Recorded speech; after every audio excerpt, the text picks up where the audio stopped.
Once upon a time, Tina Entwistle meets her Prince Charming, Louis de Lake. They were going to always love each other. There was no doubt about that.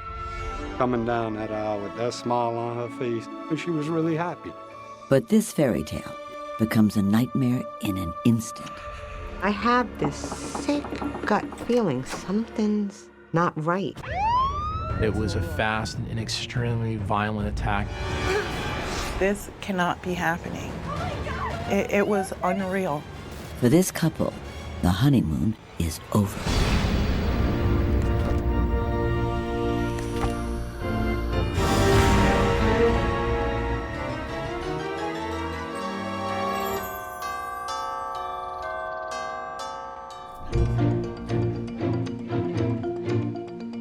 Tina Entwistle has dreamed about this day. It's her day, finally. She's 30, a single mom, with the experience of tough times and bad relationships that single moms sometimes have. When you're a single mother, your life is so hard. It's so easy to have a rescue fantasy, the thought that some Prince Charming is going to come in and make everything just a little better. Tina has found her Prince Charming, and today they'll marry. It's cool outside in Port Jervis, New York. But inside, the church is full of warmth as the bride drifts along to meet her groom. To see her coming down that aisle with that smile on her face, I knew she was really happy. Welcome, family, friends, and loved ones. She cried the whole entire time. Even when they were at the altar and they were saying their vows, she was crying. You know, she was just happy. I do. Tina's fallen for the boy next door, literally. She's marrying her handsome neighbor, Louis de Lake. Tina's relationship with Louis was built on love. She believed, like fairy tales, that this man's gonna come and whisk her away. And I guess that's what her fairy tale was about, finding happiness. You may kiss the bride. But just a few hours later, at Tina's house, things take a very dark turn. That night, about maybe 1, 2 o'clock in the morning, I heard a bunch of screaming and yelling. I looked out and I seen all kinds of people. I mean, there was a lot of people out on the street. A 911 call comes in at 1:01 a.m. I said, we need somebody at 10.5 First Street. I said, I'm not really sure what happened. In the chaos, nobody's sure of anything.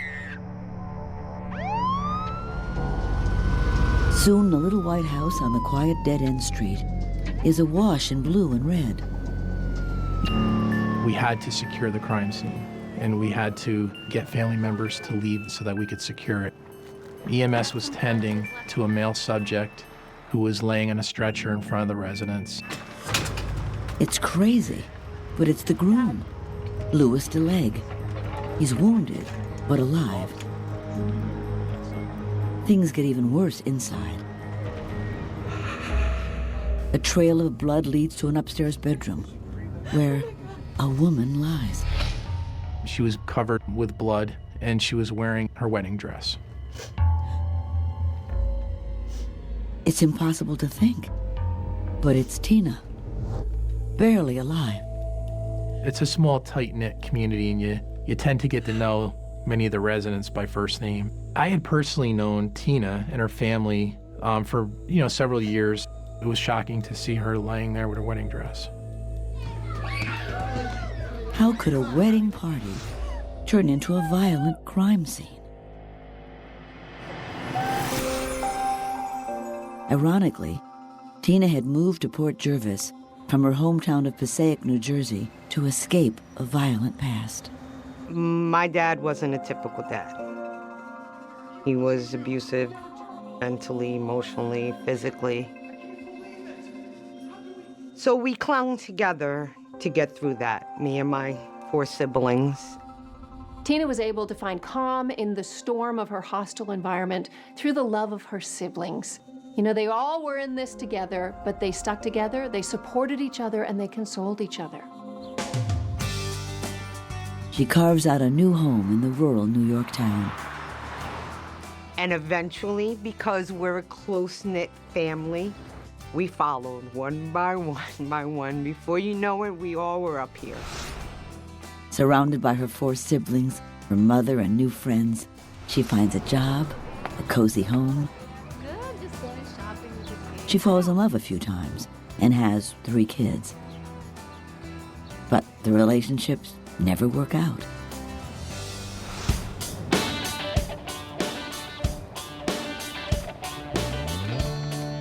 That is until Louis DeLegge moves in next door. Born in Ecuador, he too has family in Port Jervis. Can you help with that? No, we're good. And he would often see her dragging the garbage cans out or shoveling her sidewalk, and he always offered to help. But Tina is very independent. She didn't want help. She was in the midst of building Tina's life with her children, without no men involved, none of that nonsense, and she was doing fine. It's hard for a woman who's been in so many abusive relationships to trust, to accept love, accept kindness, and know that that's okay. Still, she notices how sweet Louis is with her kids. He doesn't have any of his own and loves spending time with them. What are you doing over there? Nothing. They take trips to the zoo, to ball games, to the beach.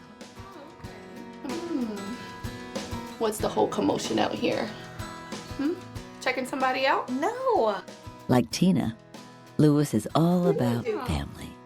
Looking at this little cutie up there, I guess. I'm looking at the kid. She kind of said, wow, you know, you don't find a lot of men who want to be bothered with somebody else's children. Yes. I think that's what made Louis grow on Tina. Because Tina always said, if my children like him, then he has to be a decent person. And the children loved Louis. They loved him. At first, this scared her, because this can be very unfamiliar, this kind of kindness, but eventually she warmed to him. Slowly, Louis wiggles his way into her heart. You want to go for a walk?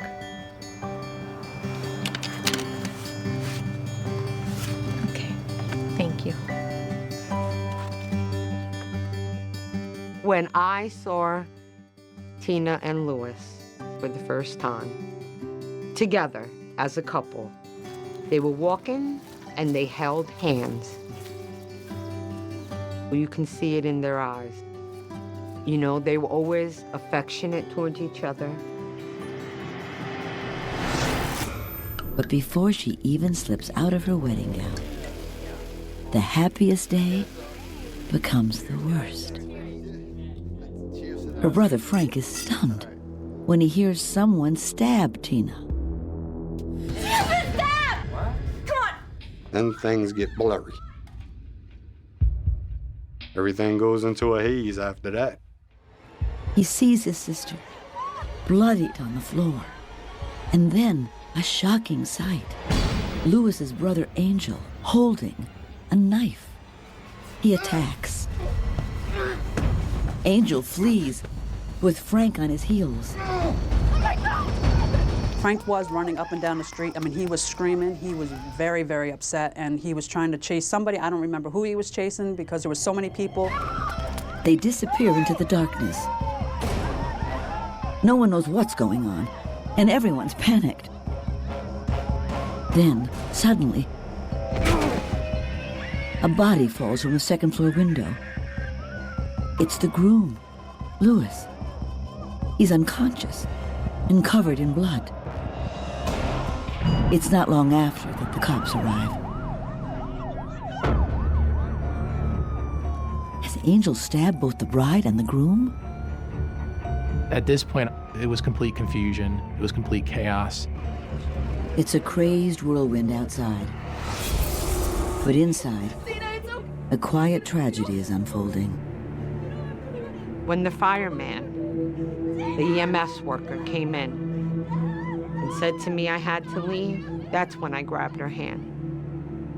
Tina never liked to be alone. How do you get up and walk away?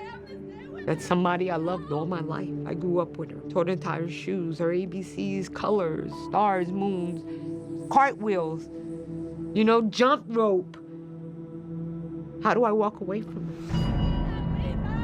Only 10 hours after the wedding, the bride struggles for life. And the groom is rushed to the hospital. Everyone else is numb. How can this be happening on a wedding night? To see Tina put that wedding dress on in the morning and look so pretty and so happy. For what?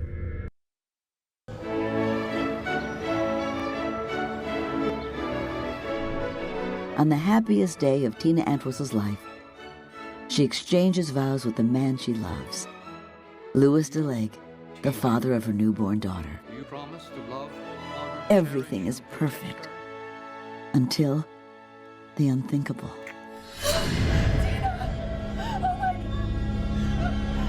I see she's got a gash in her head. I see she's got cuts like where she might have tried to protect herself. Now I see blood all over the room. Oh my God, what happened? She's scared. She's confused. She don't know what's going on. She keeps looking at the crib. Her 3-month-old is curled up, sleeping there, just out of reach. I see that she's worried about her kids because she keeps pushing that one leg to get to that crib. So finally I said to her, Tina, don't worry, I'll take care of your kids. You don't have nothing to worry about. It seems to be the one thing Tina needs to hear before she lets go. She looked at me and that one tear came out her eye, and I knew inside, and it was her last breath. As Tina dies, her champagne pink gown is soaked crimson with blood. Who could have imagined this happening? It's an enormous amount of grief and pain to lose a loved one, but especially in such a violent way. And then to have it in such a public place as your own wedding. This is a tragedy. My heart aches for this family, especially the children. The multiple stab wounds and the multiple locations of her stab wounds indicated that it was a fast and extremely violent attack that was launched upon her. The person who stabbed Tina wanted her dead. Wanted to shut the life out of her forever. This scene was a very bloody scene. There was blood on the walls of the stairwell. There was blood on the sidewalk. There was a broken glass from a shower stall. And of course, the bedroom where we located Mrs. Entwistle was filled with blood as well. Louis, to be your husband. It's the antithesis of everyone's dream wedding. It was just like a split-second reaction that it went from the best day of Tina's life to the end of Tina's life. I just kept saying to myself, this cannot be happening. It was unreal.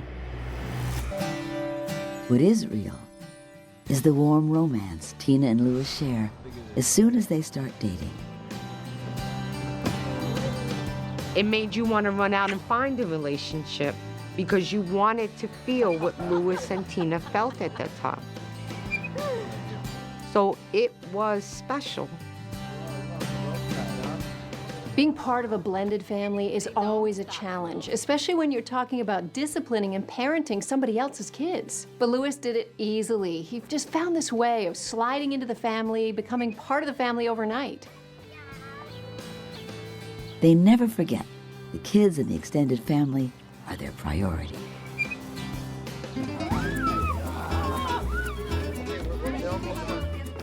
Tina would always want to be around the kids, you know. Tina threw all kinds of pool parties. She was very boisterous.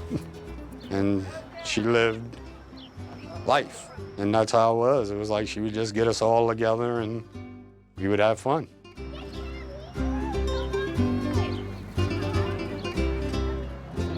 Tina's idea of family goes way beyond bloodlines.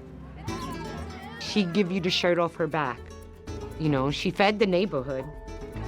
Every night was dinner at Tina's house, whether it was on the grill or in the oven. Tina always made sure of that. On Valentine's Day 1997, after dating 2 years, Louis pops the question. Tina, will you marry me? Of course. Louis did everything to assure Tina that he was safe, that he would protect her. She could trust him. He was finally the good guy for Tina.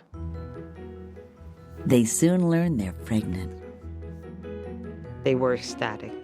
Louis didn't have any children, so this was going to be his first.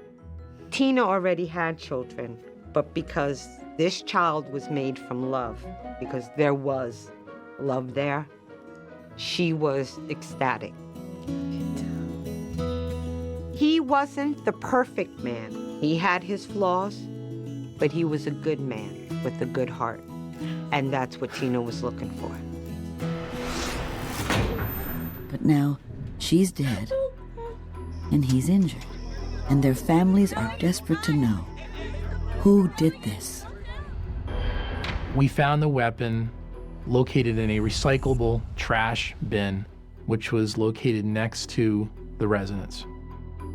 Who dumped it there? Within an hour, they find the groom's brother, Angel, hiding outside. He's the one Frank saw with the knife and fought. He admits he did have the knife, but his explanation brings even more disturbing questions. He claims Louis, the groom, had the knife first. I saw Luis at the bathroom, and he was with knife. He was trying to cut his neck. And I said, Luis, please stop, stop. And he stopped, and I tried to grab his knife. According to Angel, when he took the knife from Louis, Frank saw him holding it. He says he was afraid, so he ditched his bloody shirt and hid. Is it just a crazy cover story? No one can believe the groom could have been involved in the attack. I'm like, you know, how is this possible? He was always quiet and shy. He never even had a speeding ticket. You know, I mean, come on. Still, even in the best relationships, the closest friends and relatives might not know the whole truth. You know, I don't know what happened behind closed doors. Nobody knows what happens behind closed doors.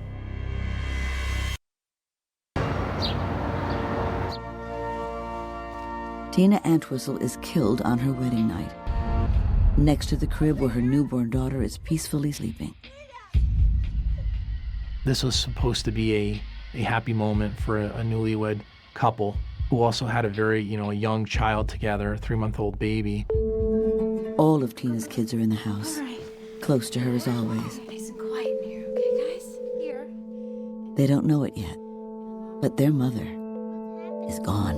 Mommy's with the grown-ups, okay? Tina had moved to Port Jervis so her kids would be surrounded by natural beauty, not violence. The irony is sickening. A place where she found peace and tranquility is a place where she found her death. It's the first murder in Port Jervis in over 3 years, so it hits everyone hard. Observing the victim, deceased, lying there in her wedding dress and her young newborn child laying asleep, next to her in the crib, it was very distressing to see that. Wedding guests tell police what happened after the reception. Because I guess Tina was that happy, she didn't want the day to end. So we all go back to the house and we just turn on the music there and the party just continued. There's English music here, Spanish music here, kids running around, people talking, laughing, joking. I was sitting in the kitchen, having a grand old time. As far as I know, everything is beautiful. Everything's beautiful. It's the one day Tina should be selfish. But Tina's always thinking of others, so she spends part of her wedding night trying to play matchmaker. Tina's best friend, Mary, apparently thought Lewis's cousin was good looking.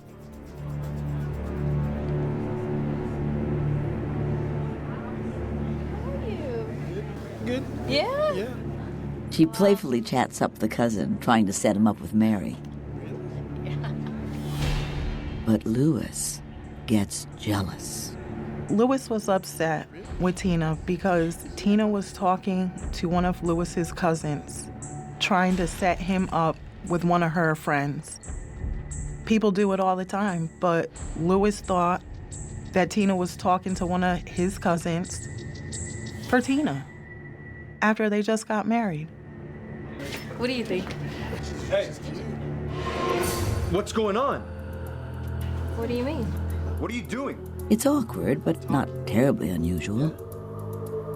He did have jealous tendencies, but was I ever hear him verbally abusive? No. Physically, no. Mentally, no way. Tina has had practice in talking Lewis down. But she doesn't want to do it in front of everyone. Let's go talk upstairs, okay?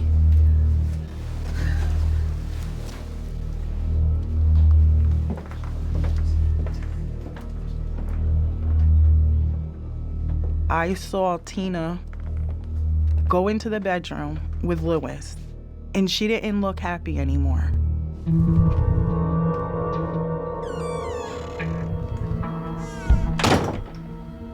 Tina and Lewis were bickering. What? Every couple bickers, you know. No one worries too much. Surely the couple will work it out with a kiss, as they always do. It's absolutely normal for couples to argue. In fact, it's abnormal for them not to argue. Because what is a couple and what's a relationship? People, two sets of needs coming together, and ultimately, there are going to be a few clashes.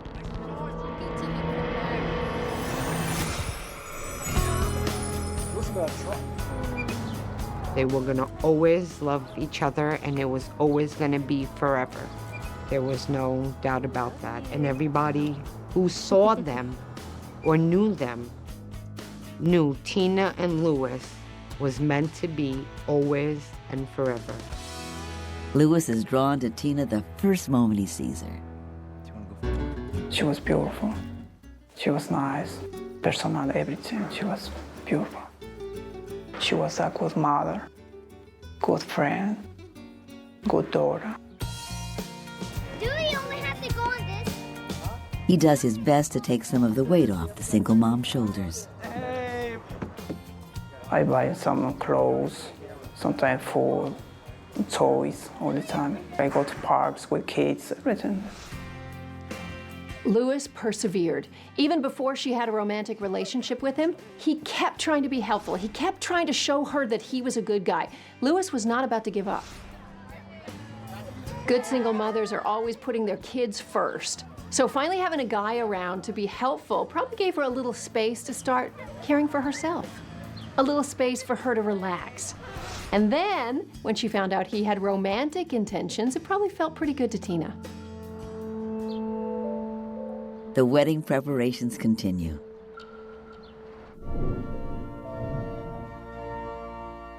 Tina doesn't want to walk down the aisle wearing white. She's had kids and treasures tradition. It's a mark of her sweet, old-fashioned humility. So she decided champagne pink, because it's a mixture between pink and a mixture between gold. The sisters go searching for the perfect dress. We've been a million places, tried on 3,000 dresses, and she was just not happy. Finally, Oh my gosh. she was like, this is the dress. And when she turned around to show me, and I seen her body just like glow, I was like, Tina, you're right, you found the dress. It was lace. And she had all kind of embroidery in the front. It came like tight here, and a little bell. Tina looked amazing in it. In that moment, everything seems to be falling into place for Tina. But 10 hours into her marriage, she's arguing with her new husband in their room. Is this something beyond normal jealousy? I have this sick gut feeling something's not right. Look at my mother, I look at my sister. Where's Tina? We all sense something. It's that sixth sense. When they say women have that, we do have that. Tina and Louis are in the bedroom, and we hear all this banging. Lisa tries the bedroom door, but it won't open. She knows her sister never locks her room. Something's definitely wrong. So I'm banging on the door, banging on the door, banging on the door. And then the door opens.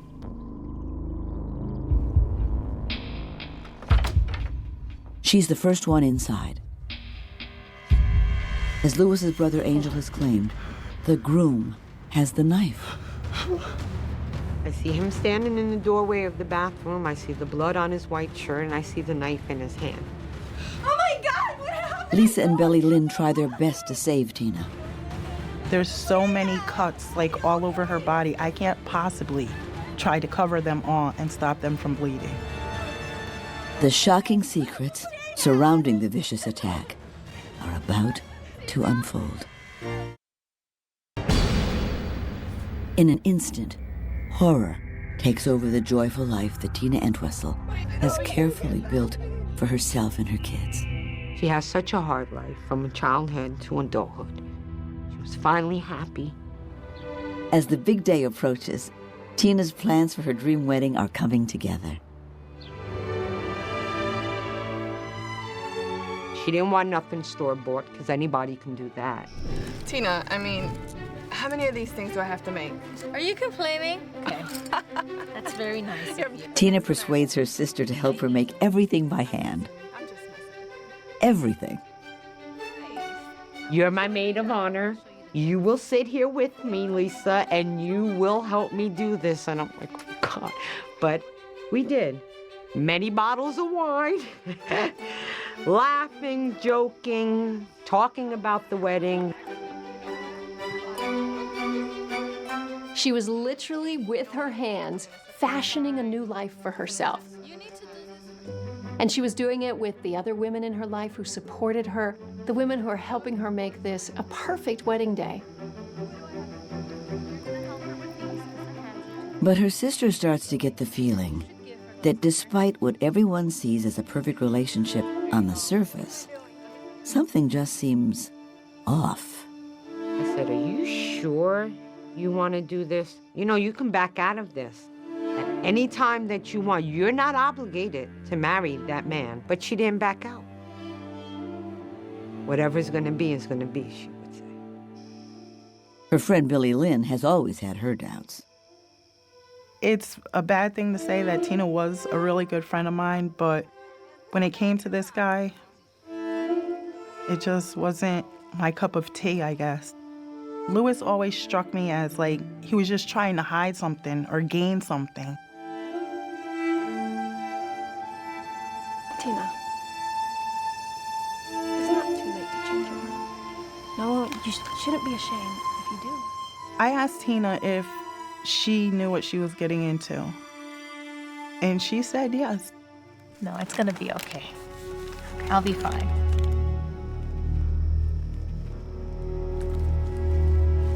Tina saw something in Louis. I didn't see it. Can you believe that? And they have noticed, although Louis has never been violent, he has shown a jealous side. We're sitting on the porch, and some guys are walking up the street, and you hear voices. The natural thing to do is to look. Not that you're looking at the men or the boys or whatever, but you hear voices, you look. She look, and he'd be like, oh, what are you looking over there for? You looking at the men? You like those guys? What are you talking about? No. Usually, everyone laughs these moments off. But now, there's some doubt. Was Lewis's jealousy an ominous red flag? One of the most dangerous places for a woman to be is in the arms of a jealous man. And I know young girls sort of laugh this off, oh, he's just jealous. No, but they don't understand the psychological forces beneath this. This person could have a passionate attachment disorder and try to completely control her and do anything to keep her near, and always worry that somebody or something could take her away. And this could be really dangerous. But Tina believes it'll all be okay. Especially when she gives birth to Jessica on January 11th, 1998, delighted to be a mommy again. The couple sets March 28th as their wedding date. Tina's dream for her wedding was to have her family present, to make it short, sweet, and simple. And that's what Tina got.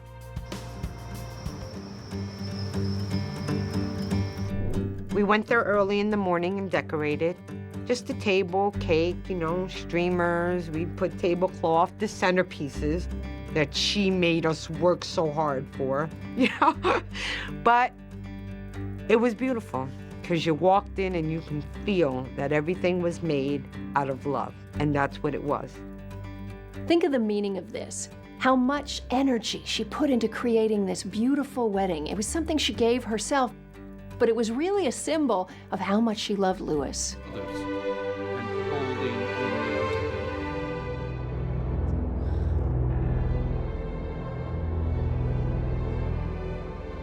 In their vows, Lewis promises to love and protect Tina forever. Did he take his vow of protection too far?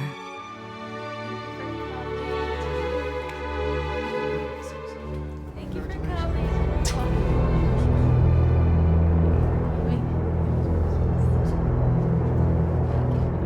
Thank you. We leave the church and we go to the reception hall. Tina looked very happy, laughing and kissing her husband, Lewis. Attention, everyone. Hello. All right, we're going to have the first dance now, and I'd like to welcome Mr. and Mrs. DeLegge to the dance floor. Everyone else, come on, gather around, come on. Surrounded by family and friends, Lewis guides Tina in their first dance as husband and wife.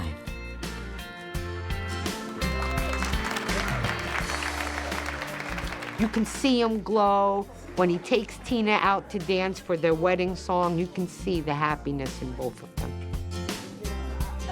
Everybody seems to be having fun. Everybody's laughing and eating and drinking and dancing. But then, Tina's new husband, Lewis, spends his wedding night in the hospital. He doesn't realize he's now a widower until Port Jervis detectives break the news. When we advised Lewis that Tina was deceased, he had asked us, how did that happen? And we explained to him that she died as a result of her stab wounds. And he stated to us, his exact words were, oh. At that point, he remained pretty quiet and just emotionally flat. Detectives asked Lewis for his story. The truth about what happened to these two newlyweds behind closed doors will soon be revealed. And it's utterly shocking. We were just having an argument, and Tina Antwistle marries Louis DeLegge at 3 p.m. on Saturday, March 28, 1998. She's pronounced dead 10 hours later, stabbed to death. Police question her new husband, who family members say got jealous after the reception and argued with Tina in their bedroom. Lewis explained to us that Tina was making disparaging remarks that were very hurtful to him. He claims Tina's the one who pulled a knife. He says, as they struggled over it, his hands got sliced up before he wrestled it away. He complains that Tina hurt his feelings with her cruel words, and he has no feelings for her now. Here, the couple had just gotten married practically 10 hours before this assault, and now he's explaining to us that he just lost all feelings and sentiment towards his wife. So I thought that was a very peculiar choice of words. He says he stabbed his wife twice, but the evidence tells another story. Tina was stabbed multiple times. She had injuries consisting of stab wounds to the top of her left breast and underneath her left breast. She had a stab wound to her eye. She had lacerations on her face. She also had a stab wound on her lower abdomen and a stab wound on her back by her shoulder area. My sister suffered. She had many wounds. She suffered. We placed Lewis under arrest for second-degree murder at the hospital. He was then guarded by police authorities. Finally, he spills it all. This argument was different. It wasn't about how are we going to raise the kids, how much money should we put as a down payment on a house.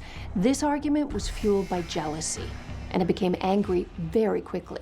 What are you doing? What are you talking about? I saw everything! My cousin! It spirals out of control. Somewhere along the line, she took her ring off and she must have threw it at him. I'm not taking it. Oh, you're gonna take it! You need to get out of my house. Take your ring and get out of my house. You know, and told him, and I believe this, to get out her house. Take him and his family and get out her house. And I think maybe that pushed him over the edge. You got to remember, Tina was a very strong woman. I mean, she'd been through some harsh relationships, but she was a fighter. So when he got into conflict with her, she did her usual, put her back up, and basically said, hey, I don't need you.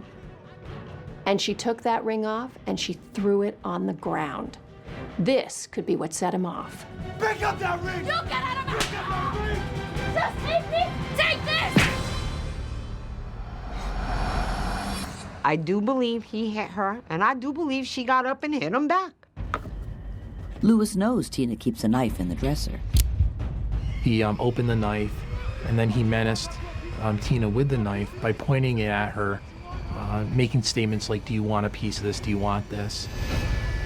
Tina pleads with Lewis not to do anything stupid. For the sake of the children, including his baby girl asleep in the crib just feet away. But he strikes. Over and over and over. Tina does her best to fight back, but she loses. How could he do this?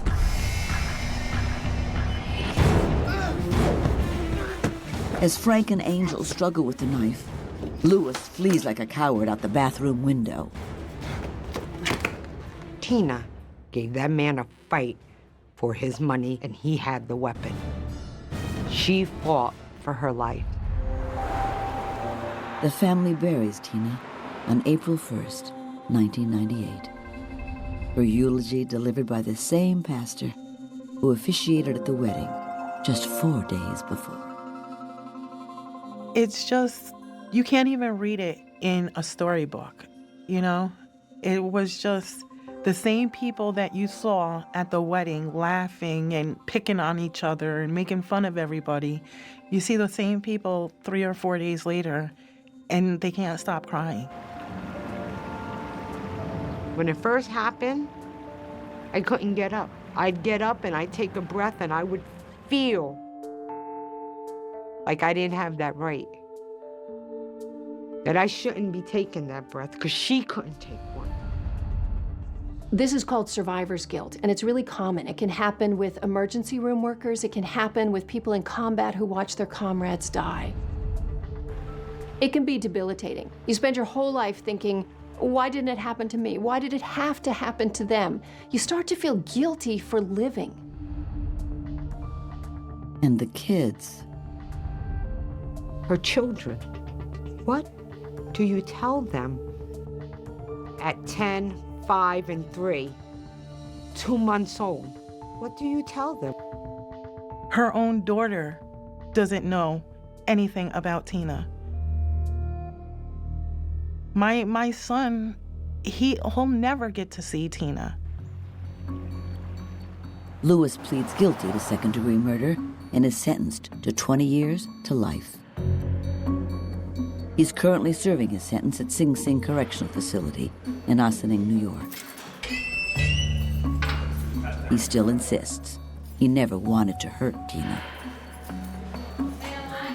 It's hard for me to understand. I'm not remember that everything what happened.